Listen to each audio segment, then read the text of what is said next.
E hoje estamos aqui com ele, que é ator, jornalista e apresentador. Já apresentou o programa Zapping Zone, Astros, Ídolos e outros tantos. Está em cartaz com o espetáculo Será, que é baseado ou uma passagem de um livro de Renato Russo. Com vocês, Beto Marden. E aí, Isabel, Seja muito bem-vindo, Beto. É um muito prazer ter obrigado. você aqui no nosso estúdio do Foyer. E a gente quer falar um pouquinho sobre esse espetáculo. Bora falar. Prazer é todo meu. Parabéns pela empreitada. Lugar incrível. E tô feliz de estar aqui. A felicidade é nossa. Que bom. E para a gente começar, então, a falar sobre o espetáculo, explica para a gente, Beto, exatamente o que é. Porque é um livro do Renato Russo em que ele escreveu numa determinada passagem da sua vida. Sim, o Será, na verdade, o espetáculo Será é um monólogo musicado inspirado nas reflexões e nos registros e nas músicas do poeta, do gênio Renato Russo. Nasceu a partir de um texto que eu li deste livro que você mencionou, que é Só por Hoje e para Sempre, que são alguns registros que o Renato fez quando esteve numa clínica de recuperação no Rio de Janeiro durante 29 dias para tratar do vício. E os exercícios e algumas coisas que ele escreveu viraram um livro, e eu li um dos textos que no espetáculo ele é o texto que inspira o desfecho. E com aquele texto eu falei, caramba, eu acho que isso aqui dá uma peça. Entrar nesse universo desse cara dá uma peça. E aí fui conversar com o Rafael Gama, o autor e diretor, que, enfim, no ano passado, retrasado, 2023, já estava em alta com vários textos, eu já estava ouvindo bastante o nome dele, e eu já o conhecia de outros trabalhos, que a gente, enfim, dirigiu alguns teatros no mesmo período, para a prefeitura, mas eu não sabia muito do potencial dele para entrar em algo que fosse tão ligado ao que seria para mim hoje uma reafirmação do meu ofício. Eu pedi para ele escrever um texto baseado num outro texto do Renato, e ele em 3 meses me entregou um texto completamente. Todo o texto é baseado em coisas que o Renato falou em entrevistas, desde o Boa Noite, é uma reprodução, é inspirado numa entrevista que ele falou. Entre uma música e outra também são entrevistas, são registros, cartas que ele escreveu, músicas que não foram editadas, que não foram lançadas, sempre inspirado no que ele escreveu. E aí, com esse mote, o Rafa escreveu um texto cheio de coisas, Isabel, que eu nunca pude imaginar a essa altura da minha vida, cheio de coisas que eu quero muito falar. O Renato falava de assuntos lá nos anos 80, nos anos 90, que a gente ainda precisa abordar. E o Rafa escreveu um texto de forma muito muito criativa, a partir de 5 arquétipos. Então, como eu disse, né, textos deste livro estão presentes, né, como inspiração, e tantos outras falas do Renato, de alguma forma, mas ele colocou na boca de 5 arquétipos: o menino, o jovem, o feminino, o adulto e o comunicador. E quando eu li a primeira vez, eu falei, meu Deus, eu fiz teatro infantil a vida inteira, eu não quero fazer uma criança agora que eu vou fazer um monólogo, fazer um feminino. Poxa, é tão fácil cair no estereótipo banal, né? No caricato. E então eu tive muito medo e eu li o texto e não decidi fazer. Eu fiquei esperando o momento que eu ia ter coragem para fazer. Então eu me encantei por aquilo, falei, meu Deus, eu quero falar muito disso, mas eu achava muito desafiador o fato de eu ter que fazer 5 arquétipos no meu primeiro monólogo. É bastante coisa. Porque na minha cabeça, poxa, eu já estava falando, eu já pedi um texto que era algo que saía do... acho que vou tentar falar de um jeito que vocês vão entender, e acho que grande parte de nós, profissionais do mercado, a gente passa às vezes, no meu caso, décadas interpretando textos muito bacanas. Eu fiz coisas mágicas da Disney, do Disney Channel, musical da Broadway. Mas eu nunca tinha tido, imagina, programa de TV, apresentei mais de 10 musicais, mais 20, é, publicidade, eventos. Eu nunca fiz algo que durasse ali uma hora, que eu tô falando do começo ao fim coisas que eu quero falar. Então, não que eu não quisesse falar as outras coisas, e Uhum. não que não houvesse arte, e em muitas formas, sempre houve. E havia ali também uma realização completa em estar interpretando algo que era, assim como o texto do Serai, da mente do Rafa, inspirado no Renato, mas eu sempre busquei algo mais autoral, né? Eu acho, por exemplo, o autor, o ator que também é autor, ou o próprio compositor que canta e escreve suas músicas, eu admiro muito quem consegue, né, trazer de dentro. Eu tinha um grito, eu queria dizer algo, mas eu não sabia. E aí o Rafa, através dessa viagem, dessa consciência do Renato, me deu. E eu fiz uma viagem esse ano passado, eu fiquei 6 meses viajando, fiz algumas viagens, e eu sabia que quando eu achava que eu ia viajar até o final do ano, mas o dinheiro acabou antes, ali para setembro. E aí, eu indo pro meu último destino, eu falei, caramba, eu vou fazer tudo que eu fiz, né, que eu programei, que seriam as viagens, para depois eu estrear o meu próximo projeto, que eu queria que fosse algo mais na pegada autoral, que eu queria ter vontade de falar, algo que fosse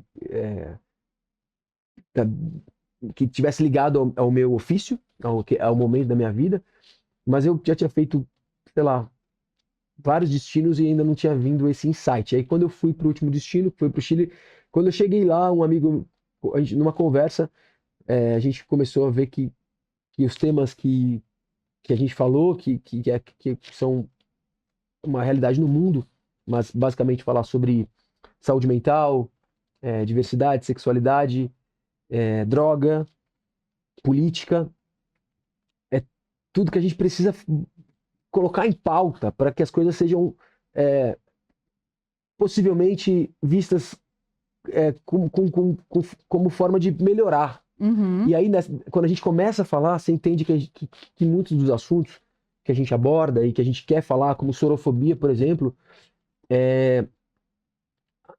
a maior parte das pessoas estão. A gente está. Né, me incluo quando a gente fala de assuntos tabus. A gente está muito no raso e tem dificuldade de dar qualquer braçada. Mas quando a gente começa a imergir, a gente entende que é um caminho irreversível, porque a gente se torna voz de uma minoria. E muitas vezes eu falo, por exemplo, o Será é um grito musical. E é um grito musical de uma legião. Todos nós queremos falar desses temas para a gente aprender, para a gente melhorar, porque a segregação, né, o preconceito é fruto da ignorância, Uhum. é medo do desconhecido. E então é isso. Engraçado, né? No texto tem uma hora que a gente fala, eu preciso transbordar, vomitar, colocar para fora o que está aqui dentro. E isso não é rebeldia, é gritar por amor.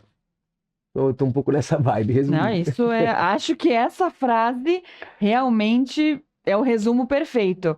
E entendo muito o que você diz, Beto, principalmente nessa questão de que a gente precisa abordar, né? Renato Russo faz parte do nosso imaginário comum, faz parte do nosso dia a dia, e as pessoas esquecem que ele passou por tudo isso e que a gente segue passando, né? E a gente segue tendo os mesmos tabus porque a gente para de falar, porque a gente deixa pra lá, porque a gente Sim, não coloca a nossa voz. Então, acho muito importante você trazer essa mensagem mais uma vez, para que a gente retome essas discussões e, principalmente no momento atual em que a gente está, que a gente reforce que a gente ainda precisa falar sobre isso e que não está tudo esclarecido, não tá, a gente não sabe nem metade desse caminho ainda. sim.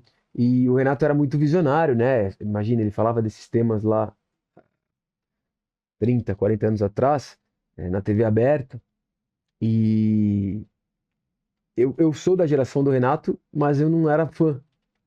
Então ele eu acho que tinha já essa coisa vanguardista de quem pensa na frente, né? E em algum momento, eu acho que tá no prefácio do livro, eu não lembro onde. O filho dele perguntou para ele, pai, por que que você guarda tudo que se escreve?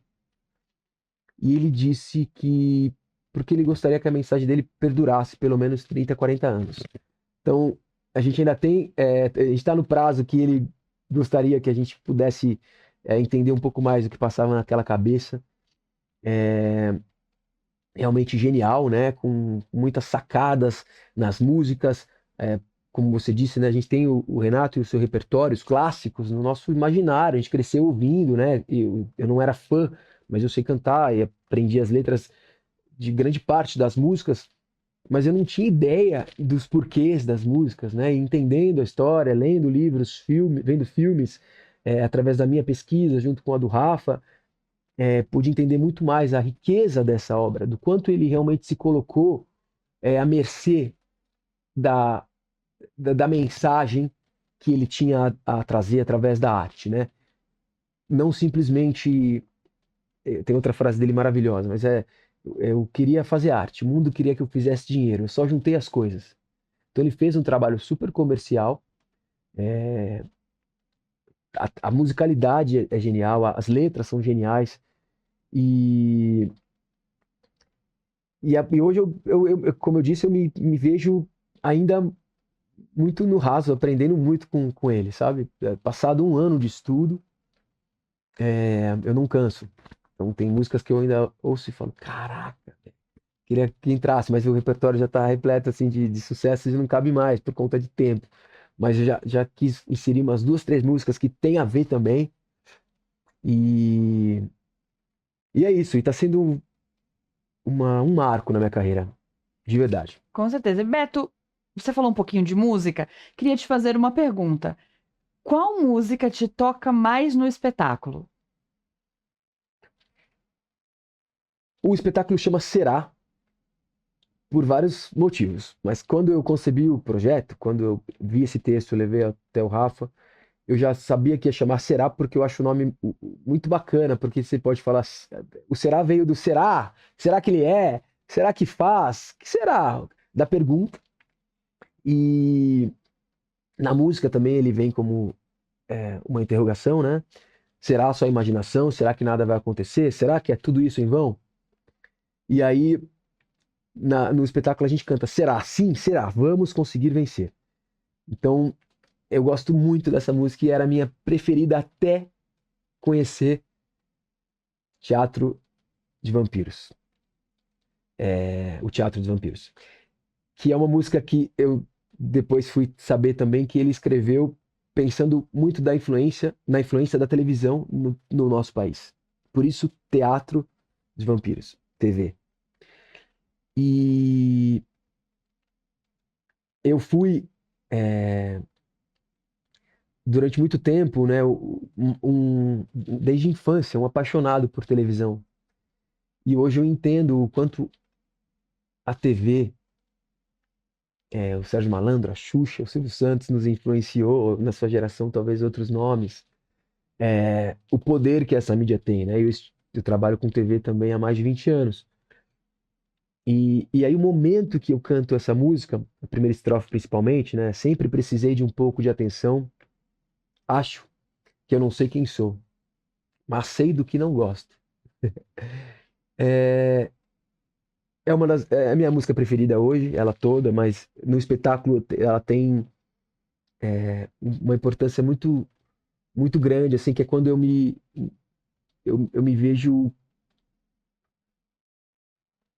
naquele lugar reafirmando o meu amor pelo teatro, como eu sou um artista que nasci no teatro, fui para TV, continuo fazendo TV, eventos, locução, dublagem, mas é no teatro que eu me encontro.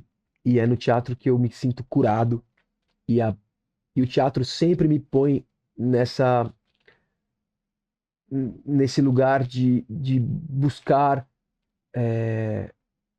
matar o meu ego, vencer os meus medos. E então essa música ela tem esse sentido para mim. porque ela questiona várias coisas, né, que estão ligadas à egocentricidade, e, e é onde eu tô nesse meu momento, lutando e querendo cada vez mais vencer. Muito bem, e por falar em teatro, acho que para a gente não dar mais spoilers sobre o espetáculo e para que as pessoas vão assistir, aonde a gente encontra o espetáculo, Beto? Em cartaz, na sala experimental do Teatro B32, ali no prédio da Baleia, na Faria Lima, um lugar super intimista, é uma experiência, é só chegar lá, naquele prédio incrível aí embaixo, então no subsolo do teatro, e, e é isso, facinho de chegar, as reservas são pelo site do Teatro B32, a compra dos ingressos, e espero todo mundo, uma curta temporada, né? São 4 sextas-feiras de fevereiro, às 9 da noite. No dia 21, na terceira semana, a gente tem um diálogo muito bacana, uma conversa dinâmica, esclarecedora sobre muitos dos temas abordados no espetáculo com especialistas e intérpretes de Libras, às 20h30, no dia 21. E todos os Perfeito. outros Então, dias às antes 9. do espetáculo. Isso, bate-papo. Muito bem. Então, tá bom. Então, vocês corram, garantam seus ingressos para assistir Será um Grito Musical, Por com favor. Beto Marden lá no Teatro B32. Não percam. Muito obrigado, Beto. É um prazer ter você aqui e a Igualmente. gente se encontra no teatro. Por favor, espero vocês. Valeu, gente. Até a próxima.